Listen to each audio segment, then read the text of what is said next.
Hello and welcome. On today's episode, we're going to be taking a look at our takeaways on turnkey real estate opportunities and Paula's insights on building a team, both of which were really two perspectives. I think we have some feedback to add from our community. On top of that, we actually are going to be offering a meditation courtesy of J.L. Collins on what to do with volatility in the stock market. The dulcet tones of Jim's voice will soothe you to relaxation, that's for sure. That's it, man. Welcome to the ultimate crowdsourced personal finance show. This is your Friday Roundup.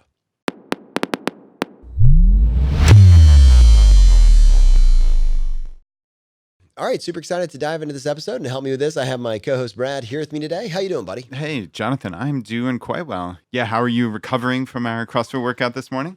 Yeah, I mean, it's pretty good. I mean, thanks to you, I've started to build CrossFit into a little bit of a cadence of my life. I have this aspirational goal of going 3 days a week. It's actually never happened. I'm kind of astonished by that. I have this goal of 3 days a week, but I'm so devastated by the time that I finish any one of these workouts that it usually ends up being 2, and I limp my way through the weekend. I'm like, well, I'll do better next week. But I love it. It's kind of like building a structure. It forces you to become a different person. And my thing is, I just have to show up. If I can just get there, if I can just focus on getting there, the rest of it takes care of itself. Yeah. And in fairness, 100% of the time when I say, I'm going, Jonathan, come, you'll be there in a heartbeat. It's really, really impressive. And you work yourself crazy there. I've been blown away. So keep on showing up. Well, you gave me that compliment a couple of times, and there's almost a little small element of imposter syndrome every time you said it. And I mean this in the best possible way, in that, like, when you said, wow, well, you're really bringing it, you're working your tail off, why, at these particular workouts. I'm like, well, that's not really me. I'm kind of like, I'm the guy that's looking for that optimized lane to do the bare minimum possible to get the maximum results. So to find out that, like, objectively from external looking in, it's like, hey, I appreciate that you are stretching yourself and you can tell you're uncomfortable, you're leaning into it consistently. I was like, that is a genuine compliment. And I feel like I'm becoming a better human being as a result of realizing the compliment that you're giving me. Like, that's not me. I think I must have you fooled, but slowly over time, I'm going to focus on becoming that person. Yeah, it works for me. It certainly looks like you're working your tail off. So very impressive. And Jonathan, I've actually been seeing a bunch of articles in kind of like the major newspapers about FinCon, actually. Really? Yeah, I've seen 2. And actually, J.D. Roth posted about this on his Facebook page about someone saying that FinCon needs to be more political, which I thought was very odd. More politics. That's what I need. Right. Seriously. And, as you well know, we keep ChooseFI as a politics-free zone. This is a nice, happy, safe place. So we're certainly not going to be talking about that. But I just thought it was an interesting thing if somebody out there wants to Google it. But the other one that I saw just yesterday by a syndicated columnist, Chuck Jaffe, who I've seen writing all over the place. It was actually syndicated in our local paper. It was titled, Make Gaining Choice and Not Early Retirement Your Real Goal. So, I mean, that piqued my ears up here because that's what we're going for. And so he starts the article with, it's all about the acronym. He said, that's why a 20-something member of the, quote, FIRE movement, which stands for Financial Independence Retire Early, told me last week at FinCon 2019 that I, quote, don't qualify as FIRE. And I'm thinking, what on earth is going on here? This is not what we talk about with FI, right? We don't even focus on the RE because it is about that gaining choice, right?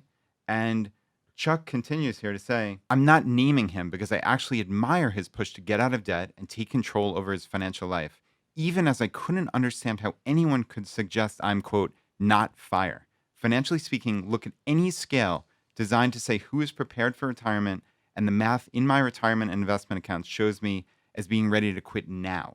He says, and I'm not retired because I love my job and don't want to retire, right?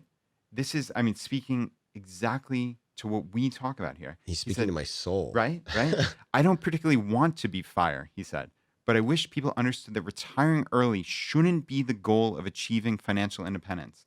The real goal is gaining choice. As I told my daughters when I started teaching them money lessons at age 3, money gives you options, choices, and control.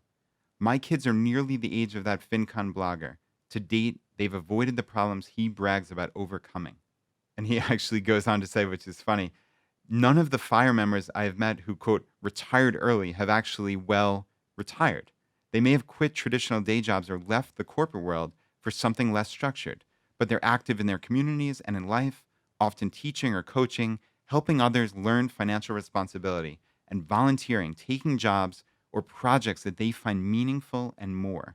In fact, these more experienced fire members would suggest that I am one of them, despite no plans to retire, because I control my destiny Oof. rather than being controlled by the salary from my day job. I feel like Chuck is a better messenger for financial independence than we are, Yeah, Brad. I think so, right? I mean, that is exactly how we view financial independence. And I was blown away by reading this article.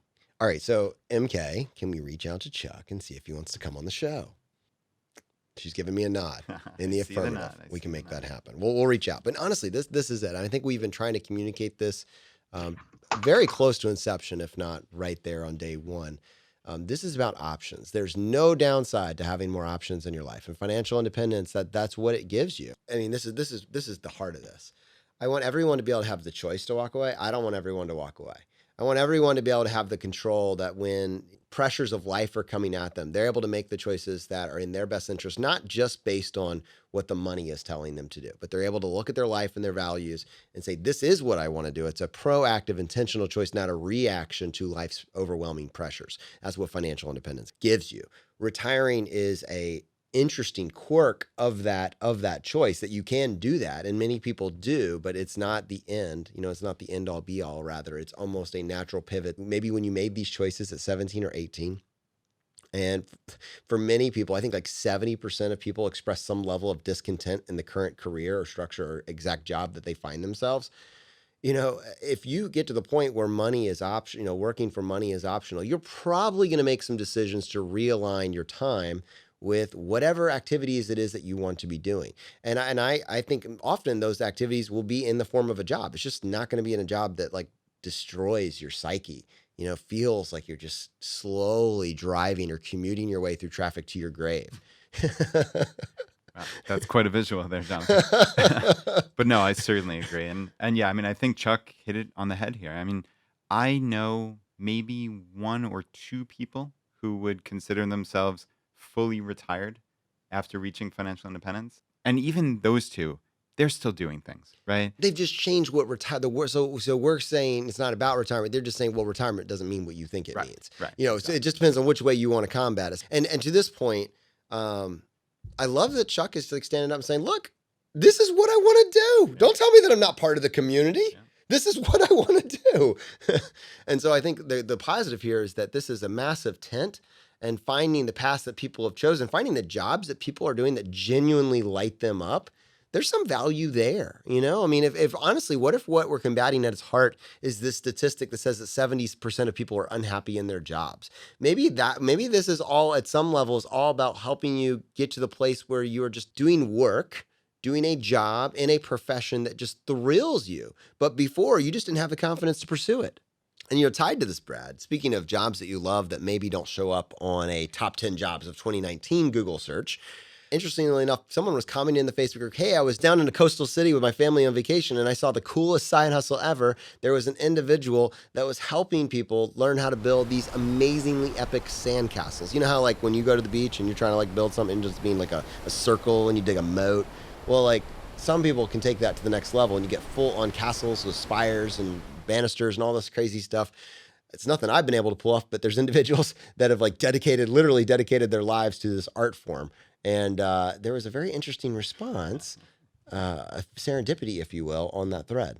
Yeah, Jonathan, this blew me away. So I'm reading this post on Facebook by Tim, and he said, I just saw the coolest side hustle ever. I'm on South Padre Island, Texas. A guy on the beach teaches sandcastle building classes. He's got a bicycle with a trailer loaded with shovels and pails. 5 customers were hard at work. I was definitely impressed. And I saw this and my mind almost exploded, honestly, because I'm like, yeah, that's my cousin who I grew up with. And how is this possible that Tim, in a ChooseFI group of 52,000 people, posts this random job from this random place, this amazing side hustle, and it's my freaking cousin?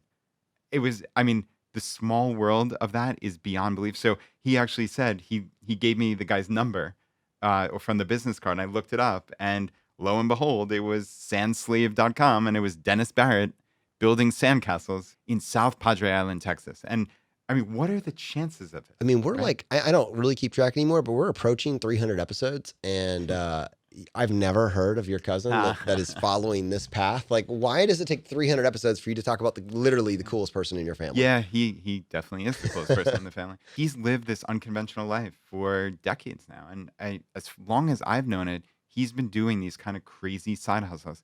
As it was explained to me, and I have to fact check this in the family, but he's really super intelligent guy, and he created some type of like oil measuring device.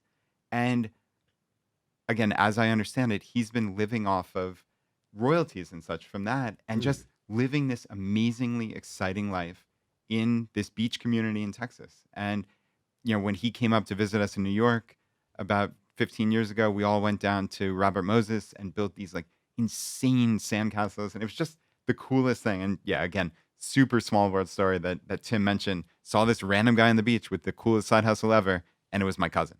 Wow. There's something there, man. I mean, just to be able to thread this needle, you often hear the term attached to creatives, starving artist, if you will. You can go get that philosophy degree, you can go get that liberal arts degree, but just know that, it's, uh, you know, um, what if the pursuit of financial independence following this path gave you the options to literally reclaim decades and decades of your life to put back into your passion? So instead of trying to profit from your passion right out the gate, many of us have already chosen a path and are on that path. And instead you optimize that and you use that to craft your quote unquote escape plan. And you find something that you want to run towards, but you do it in a fiscally responsible way. I think that's what this intermediate time period, this pursuit of financial independence gives us. It gives us a way to plot our destiny out. And many times, I mean, if you can do anything and you don't have to worry about what the money is telling you to do, it's very, very rewarding, and it allows you to lean in a way that I think when you're scared about how you're going to keep the lights on, how you're going to do whatever, you just are unable to do with the same level of vigor and enthusiasm. And so, extreme example, what your cousin's doing, but that is amazing. So I had a kind of, it's kind of a stretch, but I'll go ahead and talk about it now. Since we're talking about real estate with this particular episode, I did sell my house. So Congrats. yeah, thank you, thank you. And so all of it is finished, and I had a pretty significant amount of equity that I brought out of of the sale of the house.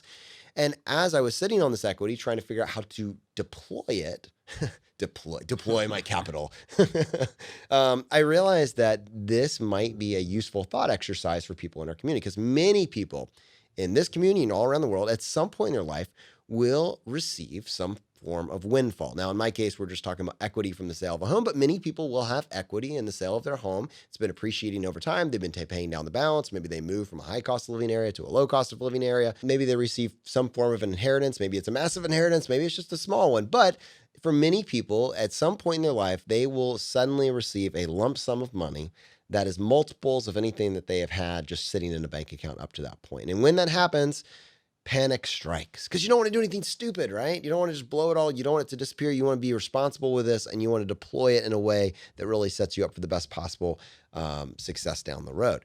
And so I was thinking through that thought exercise, and I thought maybe it might be worth it for us just to spend a few minutes talking about, how we would mentally go through that exercise. And for the sake of this example, I was thinking maybe it's a big number, but let's just use $100,000 as kind of, you have this $100,000 windfall because you received this inheritance or you sold the house, whatever it may be. For the first time, suddenly you have $100,000 and you want to make sure that you do, the right thing with it. Would you like to explore this thought exercise with me? Yes, please. All right. So what I thought we could do, so let me tell you my thought process. Initially, it was, what do you need to play catch up on? So, for the individual, maybe they weren't going to be maxing out their 401k this year. They weren't going to be maxing out their HSA. It's kind of going through some of those pre-tax buckets, assuming you're in a moderate to higher, tax bracket. You're maxing out all those pre-tax buckets, your 401k, your HSA, if you're eligible for it, maybe your Roth or traditional IRA. Taking care of those simple buckets. And then once you're done with that, then you're looking to think, what else can I do? Anything come to mind? Yeah, so I think you're right. That would be my first thought process, right? Go through, all right, can I max these things out? Does that give me a tax deduction in the current year? And clearly there's value there. We obviously always talk about control what you can control. And to a large degree, you can control your tax rate and ultimately your tax liability by maxing out these pre-tax buckets. So another thought, I think, for me at least, the next two options would be potentially paying down a mortgage and investing in the stock market. So for us, we generally, in very general terms, believe in low cost index fund investing. So those would be two things that I would consider. Now, obviously, it's everything's situational, right? So in your case, you're talking about getting equity from a home. So while it shouldn't necessarily prejudice you for, hey, maybe I should put this into my new home, I'm sure there's some thought process there that might be, instead of being optimal for the math, you might just think like kind to like kind, and that might influence you. So I don't want to put words in your mouth, obviously, but I think those would be two very logical options. Very logical. I did not feel that pressure. So like Nice. if I had not had my, if I had not hit that 80/20 threshold and I was still paying PMI, I probably would have like paid that down. So that was gone. But with that, being out of the way and being this early in my investing journey, I don't really feel a huge draw to drop that significant amount of money on the equity in my home, especially when we're talking about 10, 15, 20-year time horizons. So with that in mind, I'm looking more at my taxable investments. I'm pretty happy just paying my mortgage as is. I have a low 4% ish interest rate on my mortgage. I'm just going to kind of ride that one out, and I'm going to take it personally, and I think I'm going to be taking the difference and putting it in either a emergency fund.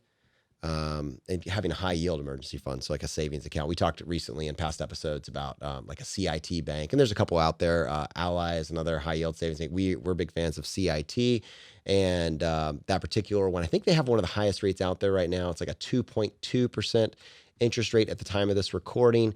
There's a few contingencies on how you go about getting that interest rate. It's called the Savings Builders, the one that we've talked about on our show before. And basically, in order to get that 2.2% year over year APR, then you need to be contributing like $100 a month, or you can have a lump sum of $25,000. So I was thinking of fleshing out just the full, taking a portion of that and just dropping it in there to hit that other requirement.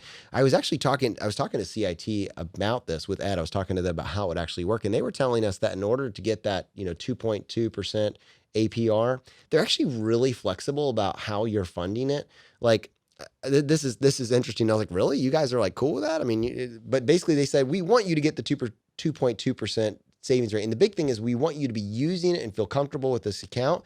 So like, in order to make sure that you're having that, like, let's say there's a month where you can't drop $100 in there for some reason, and you're not over that other threshold, but you want to make sure that you're getting that 2.2% yield. You can actually take out the $100 and then just redeposit it that month, and you will still get credit to meet that. So they are going out of their way to lower the barrier here. So there's no reason that you'll ever not get your interest, that they're guaranteeing you. So it's a pretty cool program. They're pretty flexible with it. I like the idea that they're encouraging, long-term savings. And at the same point, they're making it not particularly cumbersome to get that higher interest rate. There were some banks that they will make you jump through the moon to get this interest rate, knowing that many people will fall off the wagon in short order. It looks like CIT is going out of their way to make it pretty simple. Yeah, and Jonathan, I'm at Ally Bank's website, and yeah, they don't have any of those requirements, but they have a 1.9% interest rate. So, obviously you have to know yourself. It's pretty easy to reach those requirements on CIT, especially if we're talking about a windfall, but obviously know yourself. So yeah, if you're interested, we do have a link at ChooseFI.com/CIT. Now, the remainder of this equity that I'm doing, so after I've taken care of all my pre-tax buckets, I've taken a look at that for the year and make sure they're all taken care of. After I've taken care of making sure that that emergency fund is fully funded and that I'm very happy and satisfied with that, my next thing is my taxable investments. So think about your brokerage accounts, Vanguard, Fidelity, Schwab, M1 is another one that we talk about. And for me, I have two things going on that I'm kind of interested in. One is Vanguard is a platform that when I have large sums of money, I usually, if I'm going to be dropping something, that's a platform that I'm doing it on. And so with Vanguard, I will roll maybe 10, 20, 30, $40,000 into Vanguard. And now you're saying, all right, the rubber's hitting the road here. How do I feel about dollar cost averaging versus lump sum investing, right? How much do I believe this? So if you're looking at dropping 30, 40, $50,000 into the market. Do you want to do it all in one day, or do you want to spread it out? And my biggest takeaway is do whatever allows you to comfortably get in the market and get in the market as quickly as possible. So if that looks like you just tricking yourself and dropping in, 2,000 at a time, 5,000, 10,000, 20, whatever you can comfortably do, get that in and then make that decision the following week and the following week. And that's kind of like my psychological thing to, as opposed to, is this the top? I can't afford to invest it all at the top. Yeah, no, and that's a realistic thought, right? People get scared of this. And I know for me, investing psychologically is the hardest part, right? Like I get caught up in my own brain, and I think a lot of us do. So if you read a bunch of articles, it seems to suggest that lump sum investing, putting it all in as quickly as you possibly can, is the most mathematically optimized version. But I got to be honest and say, I do not do that, and I will not do that for my own brain. Okay. So you have to know yourself. This is really important. What I do like to do is set a plan. So if we're talking 100,000, then set a plan that you're comfortable with. All right. I want to put 5,000 in every month for 20 months. And I know many, if not most, places like Vanguard, Fidelity, etc., allow you to set up automatic investments. Okay. So I would take my brain out of it. I'd have this 100K in an account, and I would just pull out, like I said, automatically set up once $5,000 a month for 20 months on the 15th, or maybe I do 10,000 a month for 10 months. But I can tell you for damn sure, if I leave it up to me and I leave it up to, looking at what is the market doing that day, or like Brandon, the mad scientist, said way back when, I think episode 17, like he was looking for, some insane stuff, right? Like hockey numbers and other like bizarro stuff like this, right? Like, we all get caught up in this. We all get caught up in our own heads, and you need to take your brain out of it. So the nuance here is, as me kind of saying, here's what I would do. I'm saying this as someone that's in my early 30s and also someone that is self-employed that has variable income. Those are like two factors that are unique to my particular situation. But you need to look at your particular situation. So, if you're going to be needing this money within a 5-year period of time, does that change things slightly? Does that change the emphasis between paying down your mortgage versus putting it into a taxable account? I think there is some real benefit to when you actually no longer have income coming in, that you don't have that mortgage anymore. That mortgage is gone by the time that you retire. I think the question, many of us get fixated on, do I pay off my mortgage or invest? But we kind of forget the analysis. Well, who are we talking about? Who is this individual? As someone that's in my early 30s and has a pretty long investing timeline, I'm not super worried about, that 4% interest rate over time. I'm pretty confident that I'm going to do better than that by investing in the stock market. But if I'm retiring or I need this money in a much shorter period of time, there is some degree of wanting to preserve the capital that you have. You still want to get some growth, but you're not as committed or fixated on growth as much as you are on locking down what you have and making sure that you have a way to provide for yourself and for your family. That changes the calculus, and that you can make a very compelling case that when you leave your job and you no longer have regular income coming in, it would be huge to not have a mortgage. It would really give you an ability to buffer the storms in the way that having that extra, monthly bill that's hanging over your head, that's maybe $1,000, multiple $1,000s a month. That's freedom and flexibility if you don't have that. So I think, and this is kind of the heart of it, when you hear us talk about how pay off your mortgage versus invest, and we lean towards investing in most cases, you have to think about your timeline in the context of that conversation and where you are on this journey. Yeah, Jonathan, I totally hear you. And I actually wanted to start up a new little segment here. I didn't tell you about this beforehand, but I want to do a little FI101 refresher, right?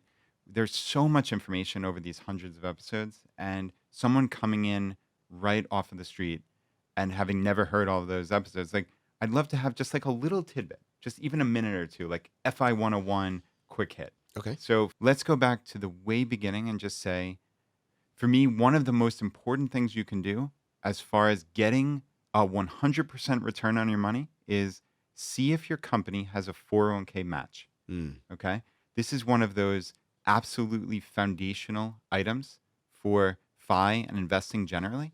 So what happens, a lot of us, hopefully not in the FI community, but a lot of people are literally giving up free money because what happens is their employers, if they put money in, let's say the employer gives a 100% match on the first 3% of money that you put into your 401k. So how this works conceptually is you take 3% of your salary and you defer it into your 401k. All right. So you get a tax deduction for that, which is wonderful. And your employer literally matches. Again, in this scenario, they're matching 100%. Every 401k has different terms and conditions and such. So you need to look for your own employer. But in this case, they are taking 3% of your salary and dumping it into your 401k for free. So that is quite literally a 100% return on your 3%. That is free money. It is in essence part of your salary. And tens of millions of people give that up for no reason, just because they are unaware. So at the very, very, very least, you always have to put money into your 401k to get the full extent of that match. Now, our preference would be that you put as much as you possibly can into your 401k, because again, it goes back to control what you can control, and you get that tax deduction in the current year. But at the very, very least, get that match. Yeah, I love that. I feel like now I just want to do a full FI101 kind of Well, segment here. how about every week we can do a little, or thereabouts? All We'll right, do a so little next 511. time, can we talk about like expense ratios and how to pick a fund? That was my next one. Nice. That All was right, my write it next down one. next week. All right, for people that want to skip ahead though, we do have a FI 101 course. It's currently, we're going through beta on it, and we're rolling it out to some of the local groups to give you a resource that you can share with friends and family members. It's going to be, I think, a 6-week course that comes with companion workbook material.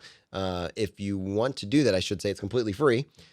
Just go to ChooseFI.com/FI101. ChooseFI.com/FI101.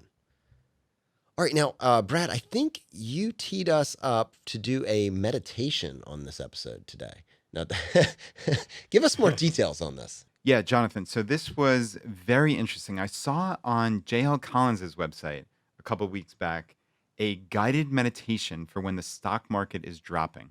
And this actually showed up in my RSS feed on the site Feedly.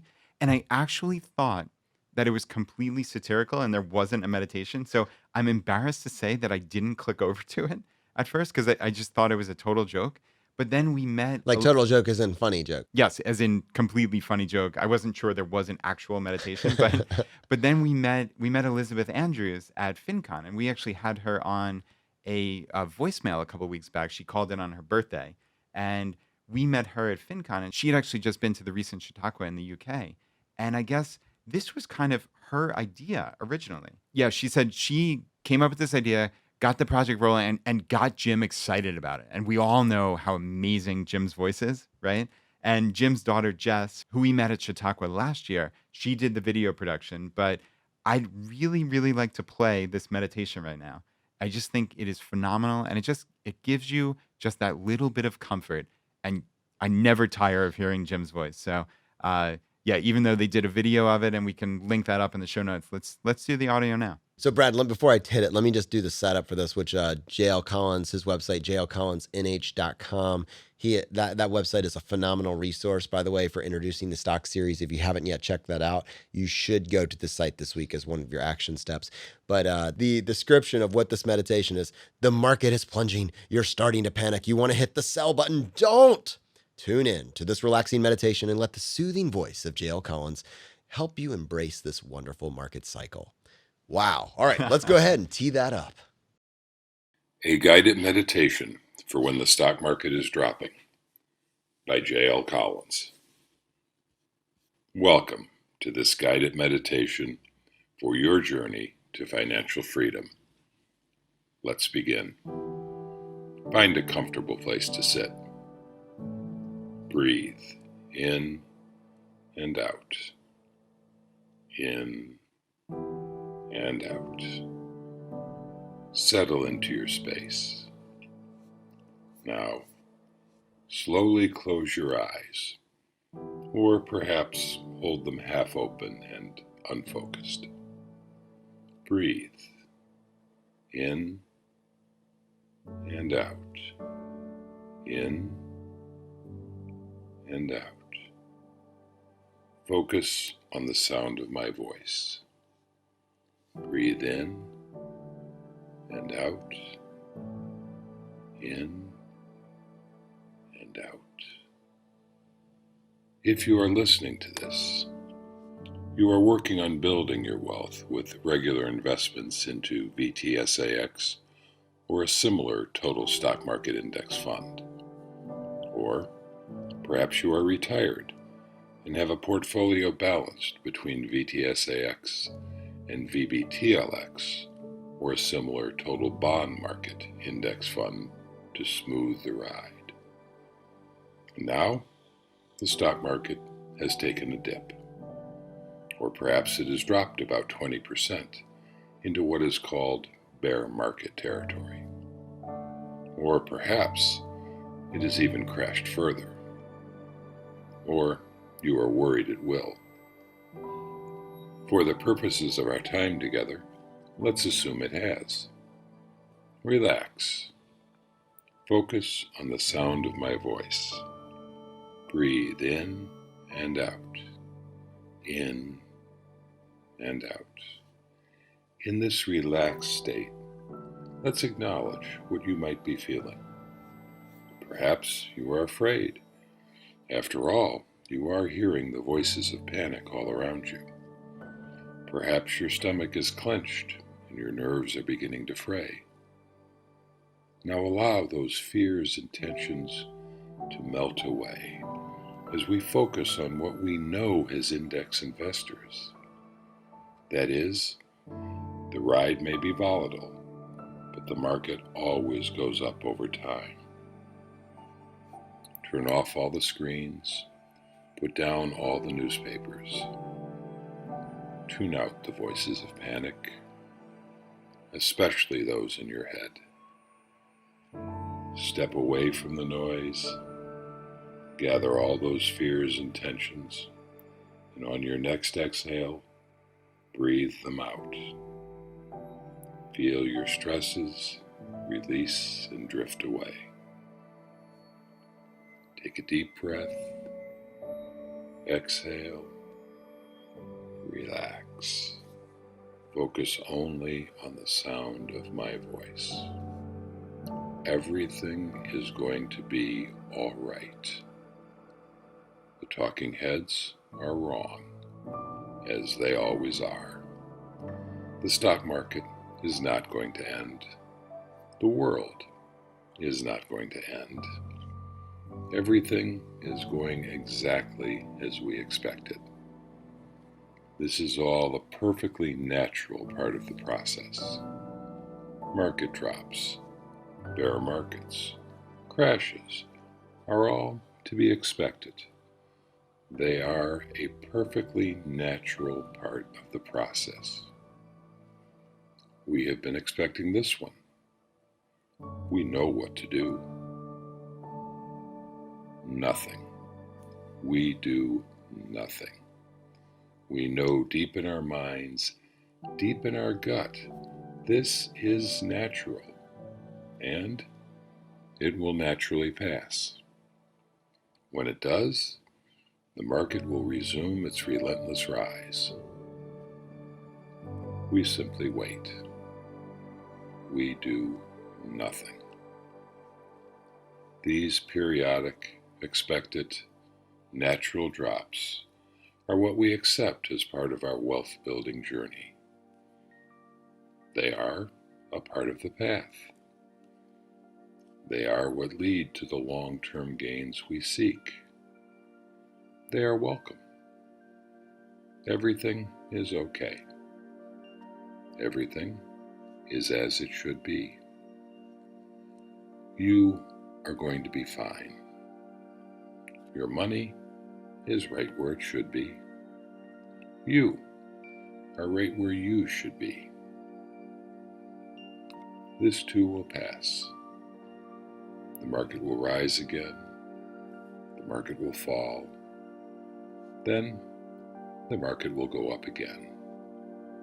It is like breathing, in and out, up and down. This is natural. This is to be expected. With each breath, you grow stronger. With each market cycle, your wealth grows stronger. This is the way of things. In your mind's eye, zoom out now. Zoom out beyond this day, this week, this month, this year, beyond this decade.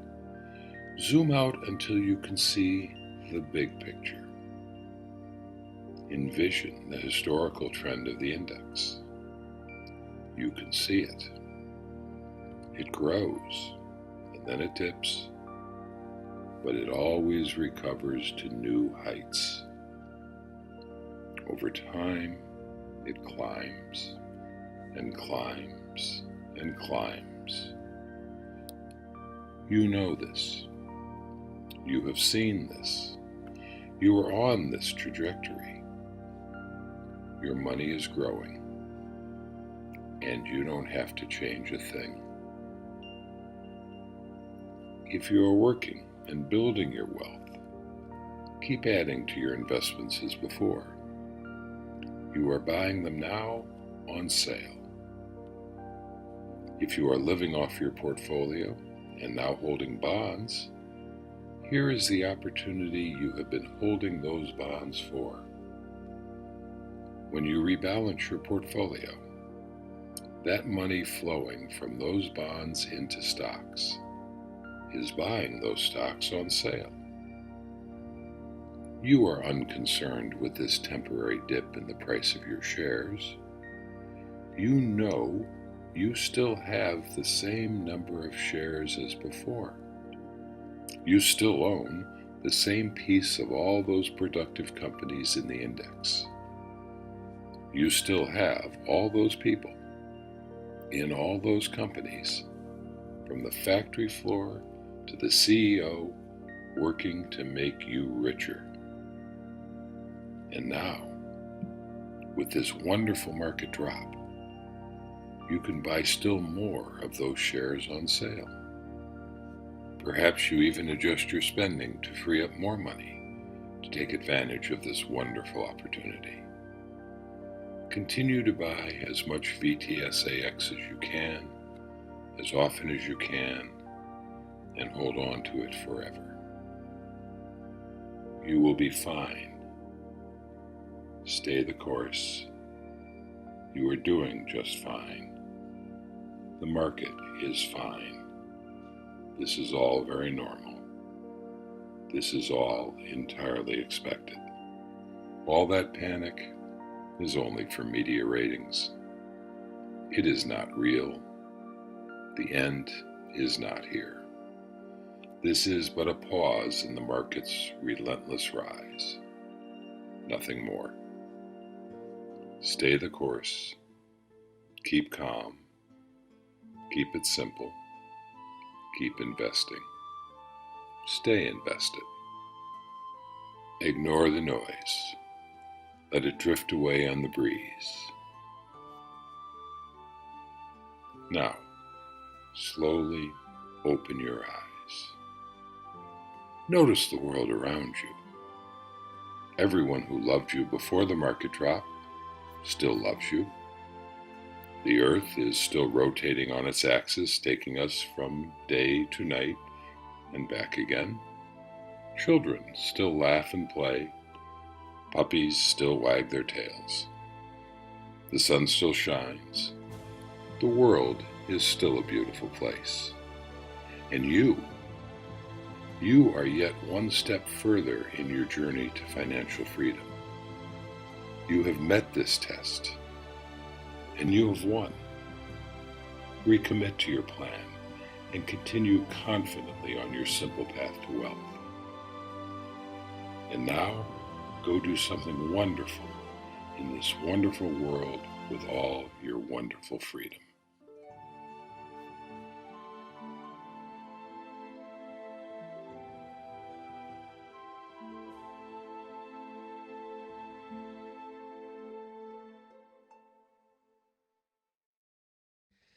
Brad, I feel calmer already. Yeah, I do too. That was fantastic.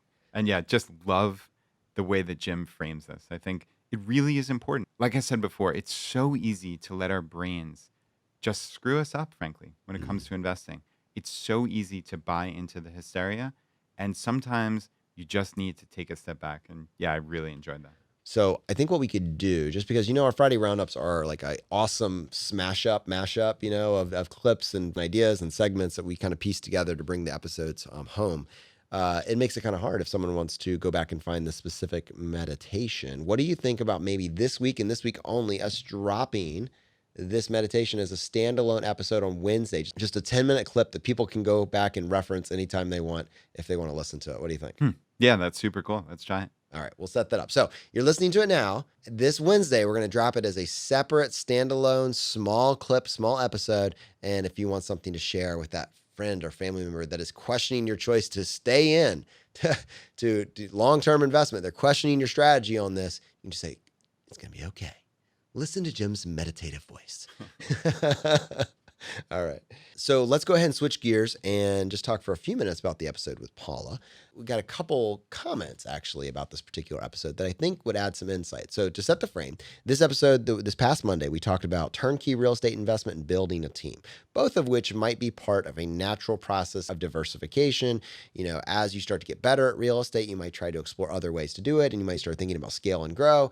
Turnkey is often it's something that people look at as a way to get access to larger deals, maybe, or to get deals that don't require quite as much upfront work, allowing you to scale a little bit faster. Now, something to be said about that, and we were kind of parsing this in the episode with Paula, is that turnkey means different things to different people. We work through some terminology and, the TLDR, we work through deal syndication, which would be like accessing a mutual fund that's just specifically focused on real estate. That's the understanding that I came away with. Yeah, that was how Paula described it. But she also described, I guess, single projects, right? So you having to do the due diligence, not only on whatever company this is that's running this syndicate, but the individual projects that they're doing. So it certainly takes a lot of legwork and a lot of due diligence. Usually there are significant minimums. I know our friends Carl and Mindy at 1500 Days and Bigger Pockets have definitely invested in these syndicates before. And I don't remember the exact amount that they put in, certainly, but I've heard other people say $25,000 minimums, $50,000, or even $100,000. So this is not for the faint at heart. And if you get that level of trust with this company, then it's something that, okay, it's going to get me access to an investment that I probably otherwise wouldn't. Let's say a 500 unit apartment complex, right? If I'm putting 100K in and a bunch of other partners, it's basically a bunch of partners getting together, pooling money and buying an apartment complex, or maybe in some cases, multiple apartment complexes, or whatever it may be. Each individual deal is different, but it certainly requires a level of research that I know, frankly, I don't have that level of expertise, but I think it's something that would be interesting to learn about. Now, and I agree with you, this is one of those, and Paul was saying this, do your due diligence. I mean, when you're talking about going into partnership and you're talking about these sums of money can straight disappear. And I know individuals, very smart, competent individuals who have thought they had this great idea for a project like this, and the money has just disappeared. So that's scary. That's quite scary. That'll make you lose some sleep. Consider listening to this meditation and investing in a low-cost broad-based index fund. But aside from that, real estate, there's a couple things that make it attractive, and one of them is hopefully the lack of correlation with the stock market. And as a diversification play, when the stock market goes down, if you have real estate in the background bringing in cash flow, it makes you less susceptible to volatility in the market. That is something that makes it very interesting. So if you're moving outside of deal syndication, we had someone that asked, because we didn't address this specifically, he was asking us what your thoughts were on Fundrise. Now, I have no experience with Fundrise, but you have mentioned it with affection a couple times over the past 12 months or so. And I'm curious, what is your take on what they're offering and what's your experience been so far? Yeah, maybe affection might be a little bit overstated, but it's something that I have dabbled in. I don't know a ton about them, in all fairness. I've invested somewhere, I think, around $14,000. So it's not a tiny amount of money, obviously, but it's not a life-changing amount of money by any means for me. But it was something that was interesting to me. And I was trying to increase my exposure to real estate in ways that I was comfortable with. And this was before that I actually purchased the single family rentals. I bought 2 fairly low price single family rentals in the last year or so. But before that, I really did want to increase my exposure to real estate. And these kind of crowdfunding sources seemed interesting to me. So I know the way that I'm looking at it is they're basically like REITs, and that's even what they call them. I'm on my login right now. I've got the Income e-REIT, I've got the East Coast e-REIT, the Heartland, the West Coast, and I just have a couple $1,000s in each of these things. And in all honesty, Jonathan, I wish I could give you some treatise on how amazing it is or how much I know about it, but they invest. It's basically putting money together again at a large scale and investing in numerous projects. And they're giving updates fairly constantly on, I guess, the different apartment complexes or single family homes or whatever it may be, depending on that particular investment. So I think there's something there. This is not me advocating for it necessarily, but it's something that at least is worth looking into. And unlike many of these other platforms, and this was the key for me, is at least when I invested in this, and I believe still to this date, you do not need to be an accredited investor. So that's a huge hurdle for people. Accredited investor, as I understand it, is you need to have either $1 million in liquid assets, not counting your primary residence, or you need to have had, I think it's $200,000 of income in the prior 2 years. So that is a huge hurdle. And obviously I need to check those precisely, but it's somewhere right around there if that's not it exactly. But Fundrise does not have that hurdle. And they also have, I think, $1,000 minimum investment. So for me to dabble, it was pretty low risk. So REIT stands for Real Estate Investment Trust? Yes. Okay. So you're purchasing REITs through this very user-friendly platform that gives you updates on how these projects are going. You could also just purchase a REIT through a major platform like Vanguard or Fidelity or Schwab or something like that. You don't need to go through Fundrise to get access to a REIT. Is that correct? Yeah, that's absolutely correct. Right. And if you ask me the logical follow-up, so Brad, why did you invest in Fundrise? I love their interface. It's just so cute. Yeah, it is very cute. But yeah, I would give you a blank stare otherwise. Which is, not exactly the most intelligent way to go through life. I just want to be in the game, man. Yeah. I just want to be in the game. I just kind of want to experiment. And again, not the most intelligent way to invest, but again, trying to dip my toes in here. Okay, so breaking through some terms here. So this is a different way of interacting with REITs and investing in REITs. And when you're talking about a REIT, you're talking not just purchasing 1107 Smith Lane, but you're talking about purchasing potentially apartment complexes and large commercial spaces and things that you could never access as an individual investor, but you just own a tiny little piece, right. Tiny little piece over here.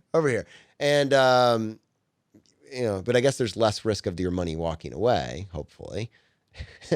Yeah, I mean, it's not FDIC insured. So, clearly there is always that opportunity. But yeah, I mean, you would hope based on many, many $1 million of venture capital for many of these companies. And, you can look at financial statements, obviously. So there is maybe less risk than just finding a syndicate off the internet or maybe getting a tip from somebody on some random website. Why are you inside this Best Buy telling me about a hot tip in real estate? What's going on here? Oh, we just think you look like someone we'd like to partner with.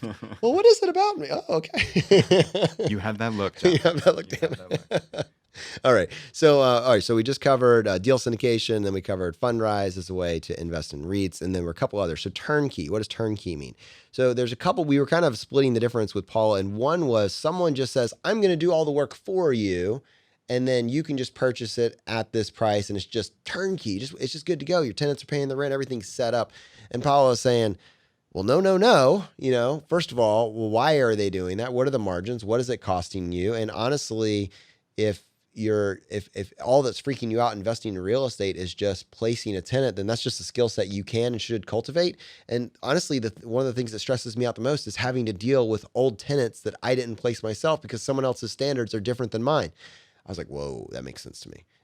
Yeah, no, that was brilliant by Paula. And not to mention, she said there is a direct cost of finding that tenant, right? In many cases, it's either a half a month's rent or a month's rent that you would pay your property manager.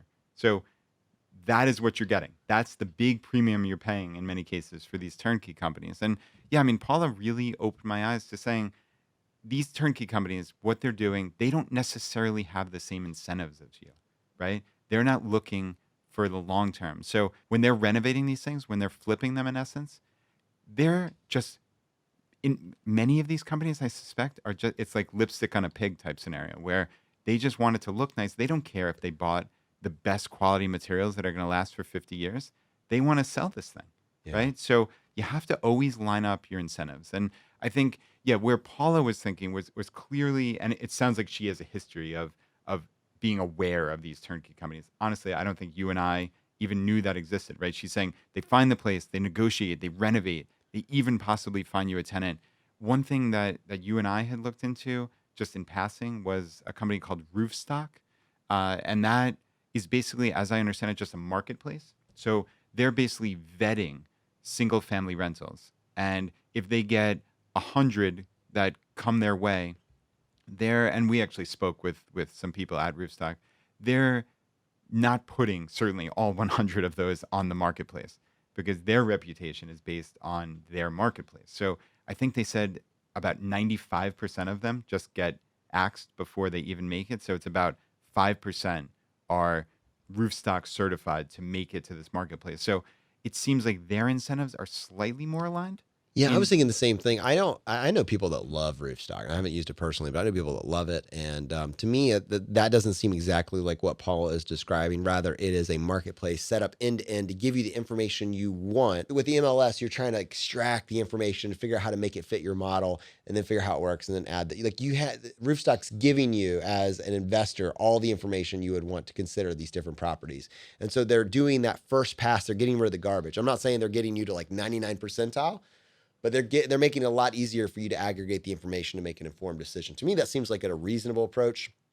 And then from there, it's kind of like, well, how much is this costing me, right? Because I'm sure there's just some middleman fee that they're charging you for that interface that you're interacting with. Yeah, and Paula, I think, said something extremely, extremely smart, and we would all be well served listening to it, which is seek out third party sources of information. Okay. So don't just trust whether you're dealing with a Roofstock, which we think there's probably a higher level of credibility than many of these turnkey companies that don't necessarily have the same incentives. But still, if you go on a site like Roofstock, which I believe to be just a marketplace, they have their inspection, they have their comps, they have their valuation analysis. Paula's point is whether you're going through a turnkey company or any company like this, don't necessarily trust what's being put in front of you, right? If it costs you $300 to get an inspection of your own, and it costs you $300 to have a general contractor walk through and give you his or her list of what's wrong with this house, that's probably $600 well spent. And you're not relying on someone whose incentives don't align with yours. Yeah, that's huge. And then the last part of this episode was building a team. I know you took some extensive notes. I mean, you're a remote landlord. The properties that you purchased are not in the state of Virginia. And so that means that you have to have a team. So I mean, I saw you when we were recording with her. Man, you were furiously typing, oh, yes, I need to do that. Oh, yes, I need to do that. You had your to-do list, man. But I think if you're going to go from having one property, and maybe it's one of those, you lived here, you moved out, it felt like it was too much trouble to list and sell it, and you just, we'll try the whole landlord thing. And maybe it was a mediocre experience, maybe it was amazing, but you're thinking scale and grow. What does it look like to go ahead and dial this up a notch? It's going to involve a team. If you have a business and you're going to scale and grow your business, it's going to involve a team. You can insert the frame that you're working with here, but scale and grow almost every time involves a team of people that are supporting that effort. And I think Paula gave us a pretty cool way of looking at it in the context of real estate.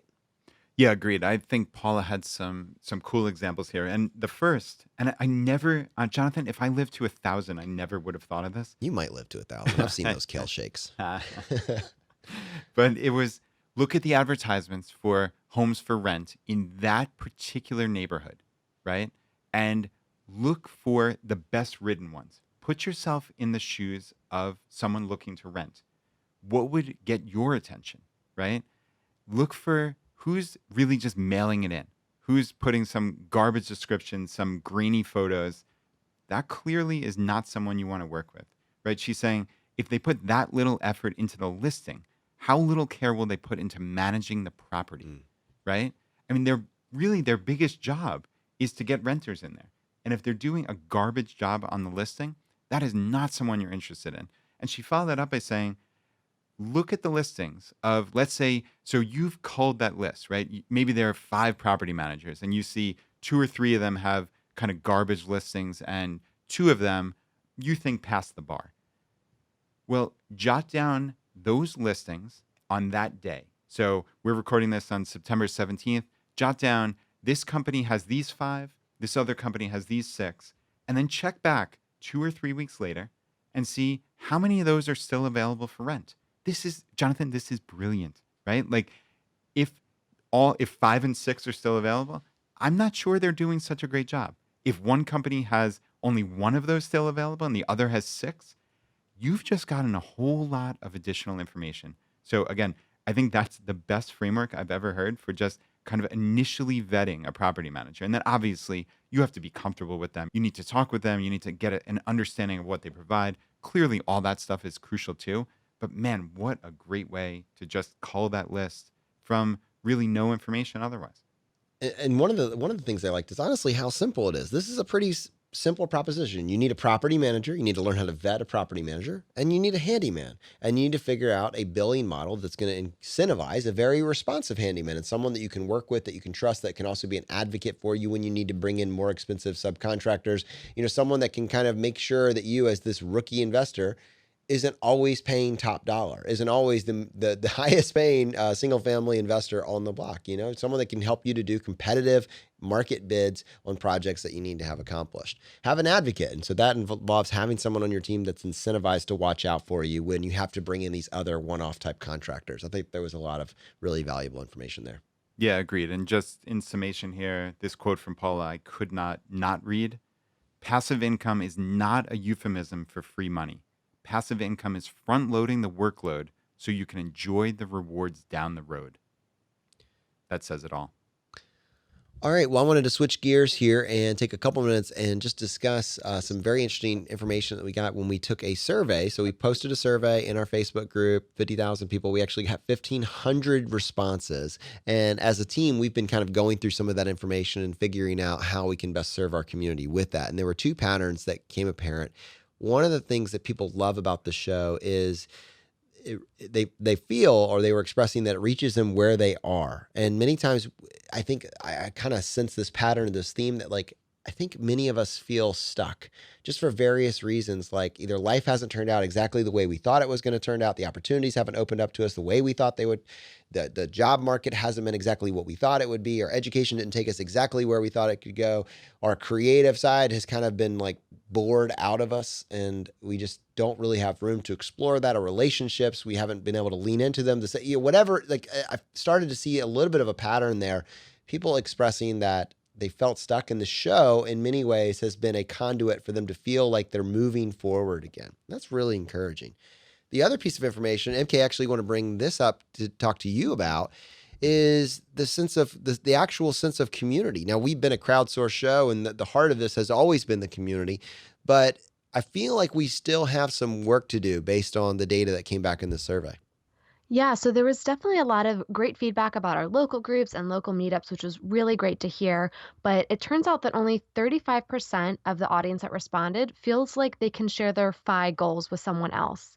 So that was really sad to see, to think that 65% of our audience feels that isolation, feels like they can't talk to somebody in their household, in their family, in their group of friends about their financial independence goals, which is such a big part of their life. So that was something that really stuck out that we want to try to address quickly, because 65% of you want to be able to tell other people about this. So I think, Brad, what I'd like to do with this information, I'm actually going to, I think the heart of this is finding out what people are struggling with, what are they stuck on, and then, creating resources to serve them where they are. And so what I was thinking we could do on this episode is we'll just set up a short code, ChooseFI.com/stuck. It'll redirect in the short term just to a Facebook post that we're going to have to our audience. Maybe you didn't even know we had a survey. This is the first you're hearing about it. On this thread, just put a reply that lets us know, what is it that you're struggling with this year? Where are you stuck? What sort of information would be the most valuable that would serve you where you are? We're crowdsourcing information, but we're also crowdsourcing struggles, things that you're struggling with. And so if there's something that we can be doing better, Brad, I think this would be a fundamental place to start. Yeah, I love this. So yeah, hopefully everybody out there, if there's something you're stuck on, send it in. And that's going to help us inform the future of what we do here at ChooseFI. And I think it's really important. So like Jonathan said, choosefi.com/stuck. We'll try that in a couple different formats. So if you go to that website, it's going to redirect you to Facebook. If you're not on Facebook and you want to send us an email, if you go to the show notes for today's episode, there'll be a form where you can just send us an email, answering that exact same question. But we want to aggregate your information. And I think there's something cool here that as a community, we can bring these ideas together and we can move forward together. So MK, I wanted to take just a few minutes on this note and actually give a shout out. What do you got for us this week? So today we have a shout out from Eva. She gave a 40th birthday gift to herself by paying off her student loans. Whoa. So Eva wrote that on the eve of her 40th birthday, she did something a little crazy. Instead of treating herself to a fancy gift or fabulous vacation, she paid off her student loan. She had been paying the minimum amount for 14 years. She actually used more colorful language there. 14 years. So let that sink in. So she writes, I kept telling myself I'd pay it off, but the interest was so low, which sucked me in. When I added up all of the money I flushed down the drain, it makes me sick. If you're a young person in this group or a parent of a kid entering college, please research the perils of student loans before you take one out. Without a loan, I would have never been able to go to college, but it was so easy to take out the debt back then, thinking you'd be able to pay it back when you get out. This group has been encouraging to follow, and a lot of the reason I decided to write a fat check for my 40th to get one step closer to being debt-free. Personal note, when you pay the final payment, there's no fanfare. I was secretly hoping a screen would pop up saying, congrats, you did it, but that didn't happen. I had to contact them to get this letter. And you better believe I did the happy dance. And Eva actually posted the letter that she finally received saying, your loan is paid off. So happy that you did that happy dance, Eva, and we will be doing that happy dance with you. Happy birthday. Yeah, that is a heck of a birthday present. Good for you, Eva. Congrats. Huge congratulations to you, Eva, and on all of your progress. And hopefully you got some fanfare in the Facebook group with that announcement as well. So MK, we talked about community. Let's go ahead and bring this back and talk about our local groups. So we have local groups all over the world, well over 200 now. It might even be approaching 300 local groups all around the world, every single major city. But new local groups are popping up every single week, and we want to acknowledge those and also acknowledge really cool events going on inside the community. What do you have for us? So this week we have several local groups that have really taken up the mantle with Junior Achievement, who we did an episode with a few weeks ago. So Sean from Canada said that the Alberta ChooseFI local group was invited to attend the Shifting Your Financial course, a non-boring personal finance event. So on September 28th, they're going to have this event, and all the proceeds are going to be donated to Junior Achievement Northern Alberta, which is really exciting. And then the Phoenix local group is also attending a Junior Achievement open house on September 25th. So we have two of our groups really taking the charge with helping out with Junior Achievement, which is awesome. And then the Seattle local group is actually hosting an event with Paul Merriman, who was on episode 130 on September 28th. So it's really exciting to see that the local groups are taking action from what we have here on the episodes. That is amazing. And we, at this past year's FinCon, we got the opportunity to speak with Rick Ferry, Brad, and I was kind of catching you up. I don't think you weren't there. You weren't able to make that meeting. But Rick Ferry, who works with the Bogleheads and actually started a Boglehead podcast, was looking for ways to partner with us as well. And they have a nonprofit, which the namesake is John Bogle, the father of index funds. And, there's a lot of mission alignment there as well. And so, I think there's a lot of overlap, and we're going to probably invite him on the show in the near future. But one of the things that he was mentioning is pursuing financial independence doesn't end at any particular point. It's a life's journey. So at one point you're in the accumulation phase, right? And you're trying to get to this number. And then at some point you're in the decumulation phase, but it all requires intentionality. You need to keep your eyes on it. And so, obviously with the Bogleheads, they're reaching an older audience. There's a lot of insight that we can bring back in that would really be beneficial for our community. So that's something that we're teeing up for probably early next year. Yeah, Jonathan, that is super cool. Obviously, there's a lot of synergies there with Boglehead. So yeah, I'm very excited to see where that goes. And MK, I just wanted to mention the local groups. People can find them at choosefi.com/local. All right. Well, unfortunately, that's going to bring this episode to a close. Now, as you know, we like to finish every episode by doing a drawing for a copy of a book that we have found useful. And actually, now we're offering our book, ChooseFI, Your Blueprint to Financial Independence. It's available for pre-sale now. You can find it at choosefi.com/book, or it's available anywhere books are sold starting on October 1st. You could also enter to win the drawing. we'd love to enter you in a drawing to win a free copy. To do that, all you need to do is just go to ChooseFI.com/iTunes, follow the instructions there, leave us a short written review, and then send us an email to feedback@ChooseFI.com letting us know that you left a review, what screen name you left it under. We give away 1 book for every 5 written reviews that we get, and we announce the winner on the Friday Roundup. MK, how many winners do we have today? Well, guys, today we have one winner, Benjamin. So he writes, "In a world." Yes, I find myself saying the intro to the hot seat along with the crazy deep voice guy. I get so excited to see what step I can use in this week's episode to further along my path to FI. After years of slowly saving and just holding my money in my account with little to no return, I am finally getting my plan together. Thanks to ChooseFI, I have my plan going forward and look forward to showing my second generation FIRE kids, I'm looking at you, Jonathan, how to have a much easier go of it. Thanks for bringing us so much great info. Thank you so much for being on this journey with us. It lights us up to get the opportunity and the privilege to be with you twice a week. All right, my friends, the fire is spreading. We'll see you next time as we continue to go down the road less traveled.